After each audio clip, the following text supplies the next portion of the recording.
the collective we didn't remember the lesson of Titanic. All across the airwaves, his message was one of sorrow and disbelief. To have died tragically in this way is almost impossible for me to process. Of course, Cameron directed the film that made Leo and Kate household names. No matter where I go, that's the movie that people recognize me from the most. Now he's struggling, like so many, with the questions about this tragedy at the bottom of the ocean. Why did it happen? And did it have to happen? The arrogance and the hubris that sent that ship to its doom is exactly the same thing that sent those people in that sub to their fate.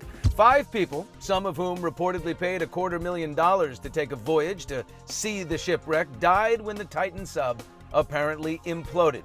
Stockton Rush, the company's CEO, was one of them. This adventure started when I realized that what I wanted to be was an explorer. Just last year, he had spoken about the safety of his vessel on CBS Sunday Morning. Your thrusters can go, your lights can go, you're still going to be safe. But James, who has made 33 dives to the wreck himself, documenting some of them for National Geographic, insisted to CNN.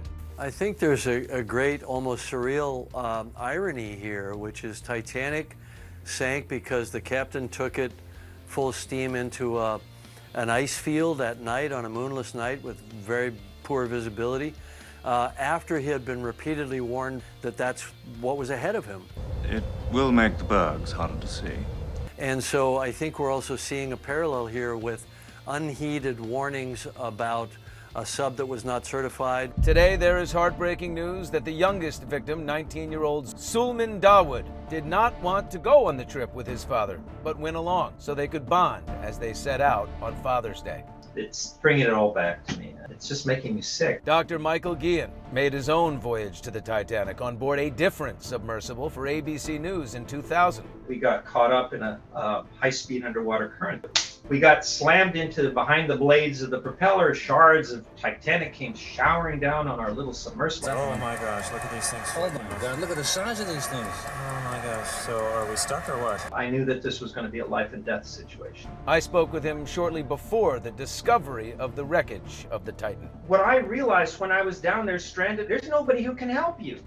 There is no technology, no airplanes, no anybody or anything that can pluck you from the bottom of the Atlantic Ocean and bring you back to safety. Today, OceanGate's co-founder says, I know from firsthand experience that we were extremely committed to safety, and risk mitigation was a key part of the company culture. The intent of all of these missions is not to conduct joyrides down to this wreck. But James Cameron believes. I think it's heartbreaking. It was so preventable.